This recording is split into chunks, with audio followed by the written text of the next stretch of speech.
فكيف إذا جئنا من كل أمة بشهيد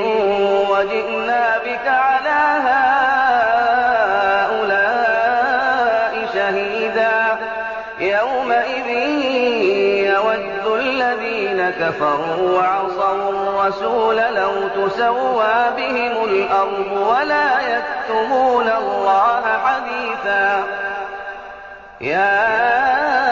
أيها الذين آمنوا لا تقربوا الصلاة وأنتم سكارى حتى تعلموا ما تقولون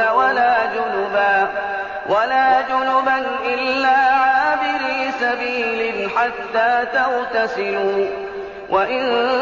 كنتم مرضى